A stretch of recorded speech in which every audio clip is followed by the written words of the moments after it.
Hey everyone, Jason Gelios, Michigan Realtor. I'd like to share with you 5 quick tips for seniors purchasing a new house. Now, it's likely you have lived in a traditional family-sized home for the majority of your life. Seniors purchasing a new house automatically, at least the majority of them, we found, seek out another traditional family home, oftentimes within 20 to 40 miles of their current home. Now, the new home will have different considerations in place. For example, it will have bedrooms on the first floor. It will have more spacious indoor areas. It will have a better layout where you can navigate easier throughout the home. And you won't have many steps, if any steps, leading up to an entrance way, either the front path or the garage access. It will be ultimately an easier home to live in.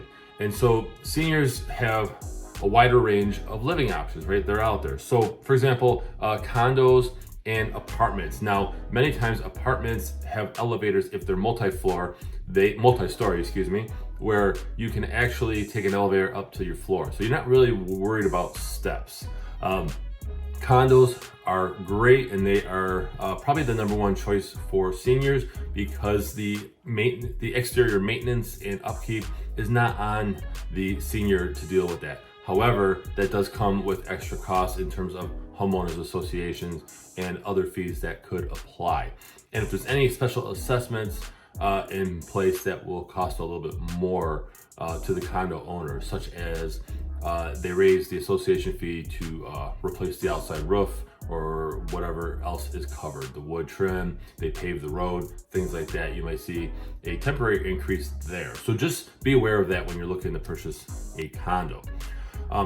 Other types of living options involve a retirement community that is often geared towards 55 and up. It could have amenities such as a community pool, a golf course, social programs in the community clubhouse that make it more attractive for those age 55 and up. So one of the tips is choose your location with intention. They say in real estate, location, location, location. Well, that's very true, and it's one of the most important factors, okay? So seniors will have to think about, okay, do you have adult children or grandchildren or other loved ones you want to be close to you? Do you want to be able to just drive to them, or they come and see you and it's not that far of a distance? So that's something to consider. You'll also want to look at things such as the crime rate, which you can obtain that information from the local police department in the area you're looking at. You want to keep in mind about other things such as grocery stores, retail stores, social activities, senior centers. Are those available in the area that you're thinking about relocating to? Just some tips there, but location is the most important because overall it has to work for you. And another factor in choosing a location is public transportation. If you're not looking to drive your own vehicle, you want to make sure that they have public transportation. In this day and age, we have many transportation services, right? It's available through an app on your phone, but that's just something to think about is commuting and transportation. So another tip is think long term. Yes, you might not be thinking about your age right now or thinking about how long you want to spend in this home, but think about the possibility that you may be aging in place in this home. Okay, will your new home age well with you and your changing needs as you get older? As we all get older, our needs are going to change, and so is this home going to make sense for you? That is something to consider. Okay. And by the way, like I mentioned earlier, the potential to add accommodations such as those grab bars in the shower, safety bars where needed by the bathtub, things like that. Can you do that in that home? And I know it seems obvious that you could add those things, but you may have to pay someone. For example, if you're adding safety bars through tile, you might want to hire someone to do that. So the next tip is talk about or think about mortgage options, okay? Many seniors can purchase their next home with cash from a current home.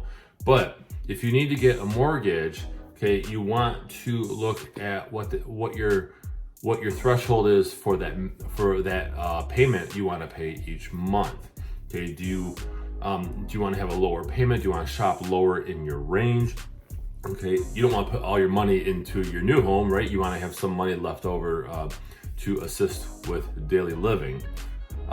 If you are paying cash for a home, just know that cash offers do make you a more attractive buyer to sellers, and you can close faster. However, many times cash offers are usually quite a bit less than what a seller is asking. It just depends on the seller's motivation in the house you're looking to purchase. Seniors have conventional mortgage options, okay? Your 30-year fix, your 15-year fix, they have all those options. However, you can also do things like a reverse mortgage. And I'm not going to dive too deep into the mortgage options here, but I do have mortgage lenders that I could refer to you if you're in the Southeast Michigan area who can explain these things better and more in depth to you. But you do have options, okay? Now, I want to address a topic, since we're talking about mortgage options for seniors, that is because many times, and I've actually been asked this by seniors as well, is that do lenders discriminate against age, right? Are they going to see that I'm older and give me a higher interest rate or things like that? Well, I'm here to say they're not supposed to, and they really shouldn't. Many lenders, especially ones that I know, they have requirements and guidelines in place that apply to everybody. But there's an act that came out that is called the Equal Credit Opportunity Act, which makes it unlawful to discriminate against credit applicants based on their age and their credit score, things like that. Although credit does play a factor, but they can't just say, okay, we're gonna discriminate you based on age and your situation, okay? Now, many lenders, like I said, don't make that decision based on your age. They look at things like income, they look at how much you can get approved for, and they look at assets in many times and what you're looking to do, okay? So, a couple things you can do as a senior is you can spread out your savings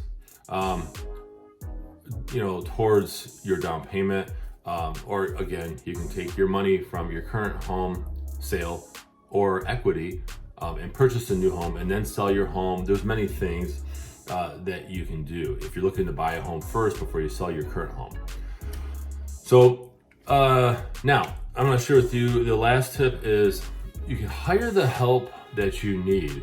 You want to have help with moving, with the physical stuff, because moving, and believe me, I know this firsthand, is moving is a physically, mentally, and emotionally taxing endeavor. It can be stressful no matter how smooth. So you want to make sure that you have experts in place to help you with these things. And you want to, prior to your move, if you have the time, actually downsize your current home. And what that means is declutter, get rid of extra large furniture you don't need or additional pieces of furniture you don't need. Get rid of things you're not going to be using within the next 3 months, 6 months, right? All right, declutter, purge, right? Get rid of stuff. Many times when I work with sellers, that's the first step that they tackle is they say, okay, I'm going to declutter and get rid of stuff so that I'm not moving all this stuff to my next house, because you may not have the room, especially if you're downsizing into a smaller home.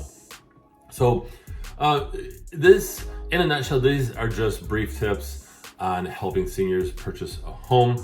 Again, if you're in the Southeast Michigan area, I'd love to help you out here. You can feel free to reach out. Otherwise, I really appreciate you watching this video, and I hope to connect with you soon.